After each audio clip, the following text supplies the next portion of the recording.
Professor, você já ouviu falar no Imago Dei? Imago Dei é uma expressão latina que quer dizer imagem de Deus. E você sabia que há uma possibilidade muito grande da imagem de Deus, da Imago Dei, estar relacionado diretamente com a nossa consciência? Então vamos estudar isso nesta lição de número 6. Eu convido você para juntos nós aprendermos um pouco mais sobre isso. Eu sou o seu irmão em Cristo, Enomir Santos, e esse é o seu canal EBD Views, Teologia Visual. Nós estamos estudando o último trimestre de 2025, que tem esse título Corpo, Alma e Espírito, e já entramos na parte da alma. Por isso que aqui nós vamos estudar sobre consciência. Então seja muito bem-vindo para aprender conosco, nós aprendendo juntos a palavra de Deus. Dando continuidade às nossas lições, especialmente a lição de número 6, cujo textuário é: e por isso procuro sempre ter uma consciência sem ofensa, tanto para com Deus como para com os homens. Atos capítulo 24, versículo 16, palavras então do apóstolo Paulo. Verdade prática diz: diante da crescente degradação do padrão moral do mundo, o cristão deve apegar-se cada vez mais à sã doutrina para ter sempre uma boa consciência. Ok? Meus irmãos, vocês sabem, nosso gráfico exposto está dividido em 3 partes. Primeira parte, antes e depois da queda. Segunda parte, o segundo ponto, o funcionamento da consciência. E o último ponto diz: a consciência é falível. Tudo bem? Então vamos lá, meus irmãos, para a gente iniciar aqui. A palavra-chave, como você sabe, toda lição tem uma palavra-chave, e a palavra-chave dessa vez é consciência. E tem algo muito interessante aqui, porque quando você entra no primeiro ponto, antes e depois da queda, você tem aqui a manifestação, a primeira manifestação, né? E aí, sempre esses primeiros pontos, eles estão falando do conceito do que é a palavra-chave propriamente dita. Então, a consciência aqui, sineidesis, né? Sineidesis, que quer dizer saber como, né? A consciência é uma faculdade inata, ou seja, todos nascem com ela. E eu acho muito interessante esse conceito desse sensor. Diz aqui que ela é como um sensor instalado na alma humana, né? Aí o nosso comentarista fala que há aqui algumas divergências, porque alguns falam de espírito. Por falar em alma humana, há uma definição da consciência do pastor Orlando Boyer, né, ou Orlando Spencer Boyer, da Espada Cortante, que ele diz que a consciência é a voz secreta da alma que aprova ou reprova nossos atos. Então, tem essa ideia também do sensor, né, desse sensor moral que está dentro da nossa alma para dizer aquilo que é certo e dizer aquilo que é errado. É interessante, irmãos, que a palavra do latim, né, o significado da palavra do latim é consciência, né? Tem essa separação, com e ciência, tá? Que quer dizer com conhecimento.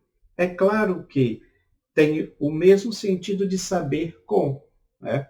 Porque quando está falando isso, está falando que a consciência é essa parte da alma que tem conhecimento, que tem ciência, né, dos fatos, daquilo que é bom, daquilo que é mal, tá?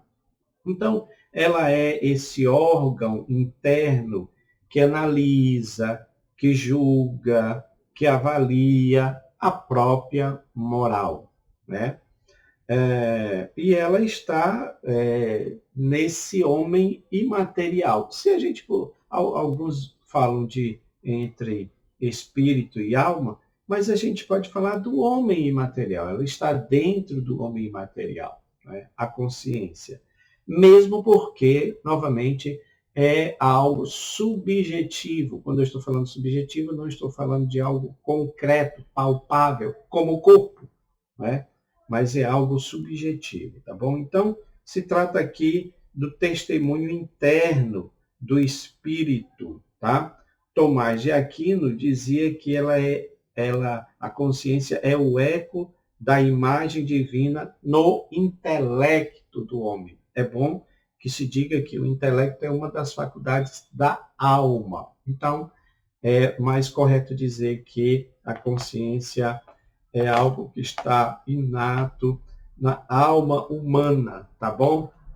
Tanto é que foi baseado naquele fato que aconteceu lá no Éden, né?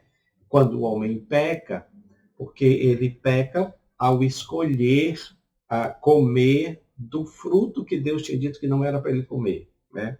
Então, naquele momento ali, essa consciência começa a agir no sentido de acusar o próprio homem dentro daquilo que ele tinha feito, que foi proibido por Deus, né? Ainda assim, Deus permitiu isso. É o que ele fala aqui do direito natural, né? Todo ser humano nasce com esse conteúdo, esse sensor normativo fundamental da alma, que é a lei natural. Toda pessoa tem isso, tá? A lei da natureza, direito natural. É quando ele vai citar aqui que a primeira vez isso foi visto no Gênesis, né? Quando o próprio Caim feriu o direito natural, tirando a vida do próprio irmão, ainda que Deus tenha avisado, Deus tenha dito, tá? Irmãos, nesse caso de Caim tem algo curioso, tá bom? Deus, ele preveniu, Deus, ele alertou. Então, se nós pararmos para pensar, é muito razoável acreditar que existe uma consciência preventiva, ou seja, existe esse sensor que nos orienta naquilo que nós devemos ou não fazer, né? Quando eu digo prévio, é porque esse sensor está alertando antes. Assim como Deus deu alerta para Caim, que ele não devesse proceder como ele estava procedendo, porque com certeza ele já estava com aqueles pensamentos, né, em relação ao seu irmão, né? E Deus estava ali alertando, prevenindo ele antes. É claro que isso também está andando diretamente com aquilo que nós chamamos de livre-arbítrio. Irmãos, não tem como fugir disso, tá bom? Há pessoas que negam a questão do livre-arbítrio, uns falam que, para não afirmar, dizem que o homem tem uma livre agência, né? Ou seja, um espaço onde ele pode agir. O fato é que o homem tem sim livre-arbítrio e a consciência está diretamente ligada ao livre-arbítrio, porque fala da decisão de agir. É pelo livre-arbítrio que eu posso agir, positiva ou negativa, certo ou errado, tá? Então é importante você entender isso aqui. O terceiro subponto, ainda desse ponto 1, fala da lei escrita no coração, que é essa lei moral, né? O que Paulo fala, os quais guardam a obra da lei escrita no coração, tá? Então, isso se trata da palavra escrita espiritualmente dentro do ser, né? Impregnada no ser, impressa no ser, na alma, como verdade interior. É por isso que, nesse sentido, nós fazemos a conexão dessa consciência como um eco, né? E até Agostinho falava sobre isso. Para Agostinho, né, a consciência era esse ponto de contato entre o ser humano e o divino, né? Que é o lugar de ouvir a voz de Deus. Olha, voz secreta da alma que aprova ou reprova nossos atos na definição de Orland Boyer, né? Então, é interessante isso, né, meus irmãos? Para o cristão, para o filósofo cristão Alvin Plantinga, a consciência é o sensus divinatis, ou seja, o senso, o sensor divino, que é o testemunho interior dessa imago Dei. Ela está dentro de nós, está testemunhando, está testificando. É interessante, meus irmãos, que antes da lei, né, da lei mosaica, ele cita aqui muitos códigos mesopotâmicos e que eles são importantes você avaliar eles, porque a gente diz assim, eles não foram escritos por Moisés, não foram escritos por algum homem de Deus, mas tem coisas nesses códigos que têm a ver diretamente com essa consciência, com essa voz interna de Deus. Né? Então você tem aqui o código de Ur-Nammu, de Lipstar, o Hammurabi, que é o mais conhecido de todos eles. Né? Tem coisas neles que são importantes. Inclusive, é por isso que tem pessoas que dizem, né, que algumas coisas da lei teria sido tirada desses códigos.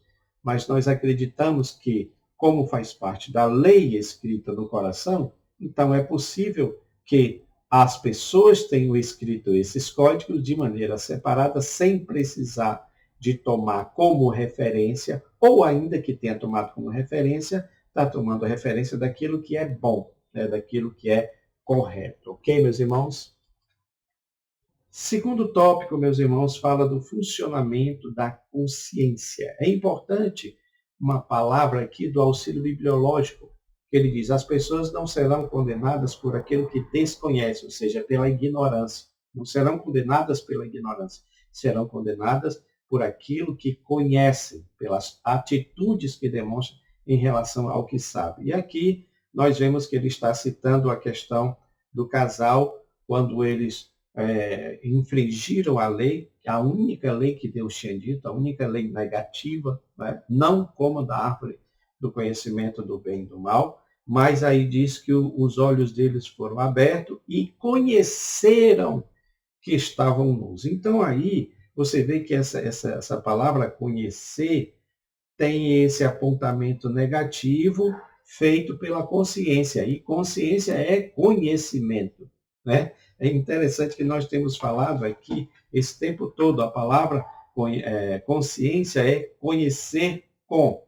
Então, se trata de um autoconhecimento. Os seres humanos passaram a se autoconhecer, inclusive por causa da questão do próprio pecado. Né? Então, quando eles pecaram, essa consciência ecoou na alma como uma voz secreta, incômoda, de acordo com Orlando Boyle, né? A voz secreta da alma. Então, essa experiência, às vezes, ela é como uma dor no coração, né? Quando aconteceu com Davi, após fazer o censo com o povo de Israel, que não era para ter feito, e veio então o castigo sobre todo o povo, tá? Muito importante isso. Aqui também nós temos a questão das justificativas, tá? Quando diz que foram abertos os olhos, significa também que eles experimentaram, houve uma experimentação imediata da malícia, da maldade, porque o pecado, né, a infração de lei vai trazendo, gerando várias outras coisas. E você vê que aqui, essa malícia deles foi através dessa autojustificativa. Deus pergunta: quem foi que te mostrou que tu estavas nu? Comeste tu da árvore que eu te ordenei que não comeste? Né? Então Deus estava ali confrontando eles. E é interessante que não houve, como diz aqui, uma resposta direta, né? Mas houve essa negação do pecado, né? E se justificando. É uma negação com justificação, né? Na verdade, a negação foi em forma de justificação, porque ele está, em outras palavras, e eu acredito, né, alguns acreditam que nas entrelinhas é como se ele estivesse quase que colocando o problema na conta de Deus. A mulher que tu me deste por companhia. Ele poderia ter só dito a mulher que eu tenho como companheiro, né? Mas aí a mulher que tu me deste como companheiro, né? Então ele justifica o seu pecado, o seu erro, colocando a culpa na mulher. Quando a mulher vai ser instigada, quando ela vai ser interrogada, ela já coloca a culpa ou ela justifica o seu erro pela serpente. Então a culpa agora foi da serpente, né, que tentou ela e ela caiu. Então todas essas tentativas, como diz, são placebos, mas a consciência ela é implacável. Então a pessoa sabe quando ela peca que mesmo que ela justifique o pecado, colocando a culpa em alguém, mas a consciência dela sabe, e essa voz secreta vai apontar o erro, vai agir como uma balança, mostrando o erro, mostrando que é a pessoa mesmo que está errada, né? Então, o melhor mesmo é a confissão, é o arrependimento, é o reconhecimento do pecado e se arrepender perante Deus. Terceiro e último subponto fala aqui sobre o debate no tribunal, porque essa consciência ela age como um tribunal que vai julgando as condutas, não é? As nossas formas de agir, e me chamou a atenção aqui que ele diz que a consciência funciona interagindo com as demais faculdades da alma, né? Já temos falado sobre isso aqui, tá? Principalmente a questão dos pensamentos e dos sentimentos. Então, professor, cuidado com aquilo que a gente pensa, cuidado com aquilo que a gente sente, os nossos sentimentos, tá? A consciência, ela deve estar acima disso. Por quê? Porque um pensamento nosso deve ser crivado pela nossa consciência para saber se nós estamos corretos ou não em relação àquele pensamento. Mesmo porque, como diz alguns, o pensamento é o pai da ação. Então, tudo que você faz, tudo que você fala, as suas ações, elas são regidas pelo pensamento, não é? Agora, muitas vezes o pensamento não passa pela consciência. O pensamento não passa pela a questão de você refletir sobre ele. Eu sempre dou o exemplo de Pedro, não é? Quando Pedro disse para Jesus, olha, Senhor, não faça isso. Jesus disse que é para Jerusalém para morrer. Ele disse, não faça isso. Tenha pena de ti mesmo. Não é? E veio aquela palavra de Pedro nesse sentido para Jesus, e a resposta de Jesus foi muito clara: para trás de mim, Satanás, porque tu és pedra de tropeço. Então, Jesus não estava chamando Pedro de diabo, ou não estava dizendo que Pedro estava endemoniado, mas estava dizendo que ele estava agindo sobre a influência de algo externo que veio para a mente dele, para o pensamento dele, mas ele não passou pela consciência. Ou esse pensamento não foi crivado, não foi refletido, porque essa é a questão. A consciência é para isso, é para a gente refletir sobre aquilo que a gente fala, sobre aquilo que a gente faz, né? Então é muito importante. A mesma coisa, irmãos, dos sentimentos, né? Muitas vezes nossos sentimentos eles são tomados de assalto e pode ser qualquer um sentimento, tá bom, irmãos? Não só a questão de uma paixão avassaladora, como Davi lá no terraço olhando para Betseba, quanto também esse desejo pela violência, pelo mal, como Caim, que nós falamos aqui, mesmo Deus tendo dito para ele, alertado, mas ainda assim ele cometeu o erro, tá bom? Então vamos pensar melhor sobre isso, tá? Para nós tomarmos cuidado com a nossa consciência, que age através dos pensamentos e age através também dos nossos sentimentos, tá bom?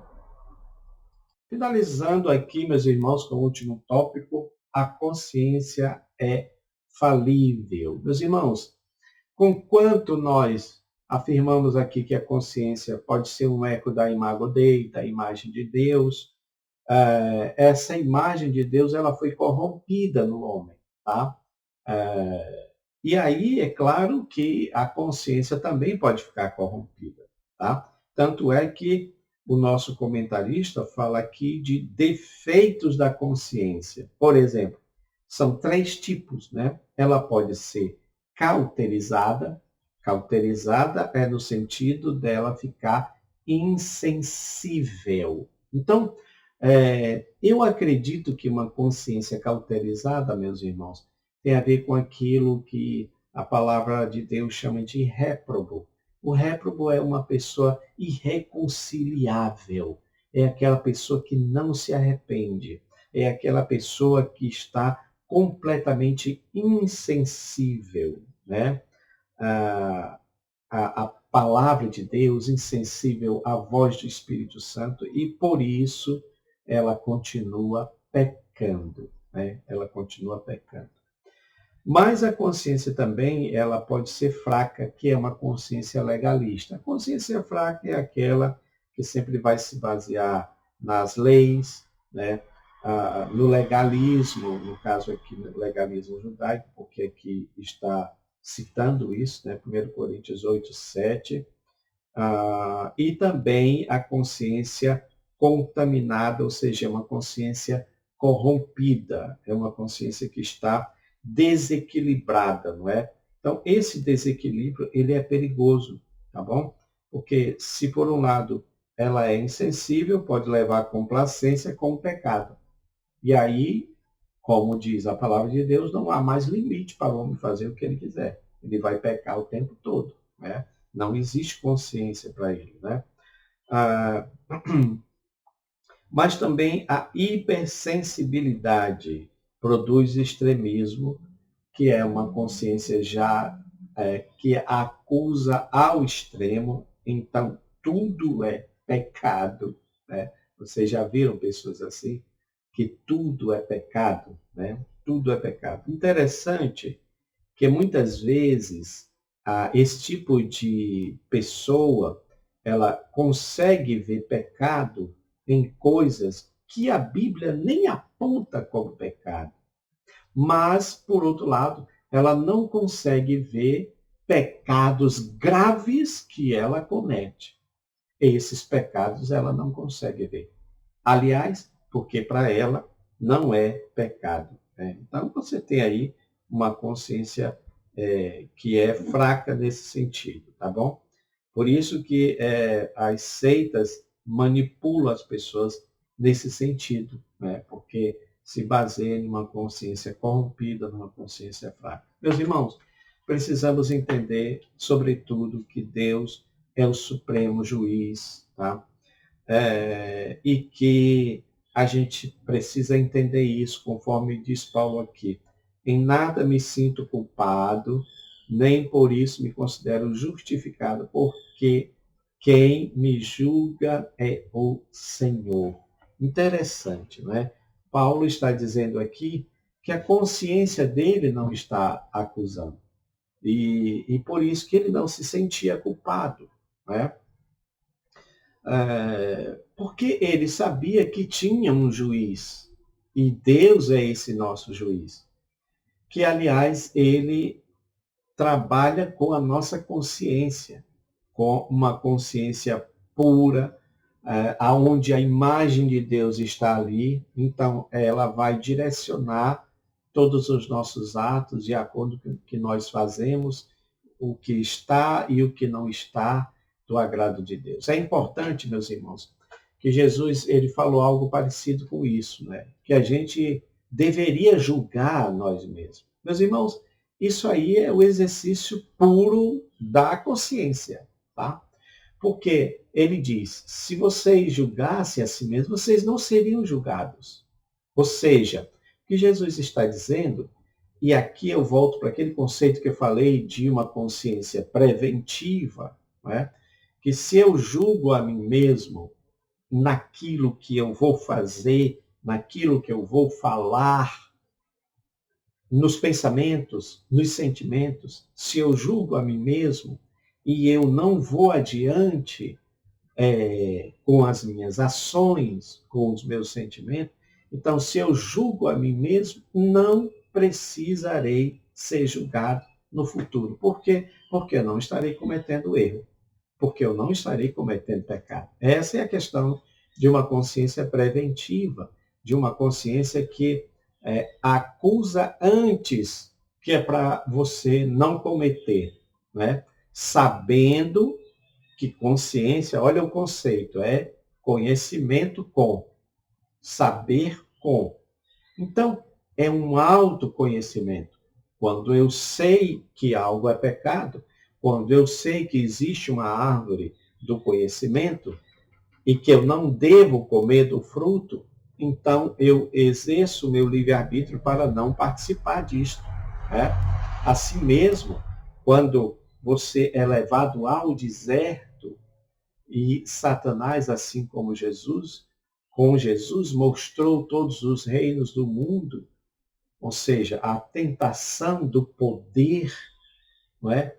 A consciência deve trabalhar como esse árbitro, mostrando para nós que não é dessa forma, que adquirindo poder dessa forma, não é? Nós vamos estar fazendo a vontade de Deus. Então, meus irmãos, que Deus abençoe a vida de cada um de nós, que saibamos usar bem a nossa consciência, principalmente nesses tempos de hoje, em que você vê isso acontecendo até dentro da igreja, até dentro do cristianismo, cristãos chamando o bem de mal e o mal de bem, conforme alerta Isaías, e isso é algo que está presente no nosso tempo. Por que isso? Porque muitas vezes a consciência está cauterizada, tá bom? Deus abençoe a vida de vocês, pegue os nossos gráficos e ministre uma boa aula dentro daquilo que o Senhor permitir a você fazer. Deus os abençoe. Amém.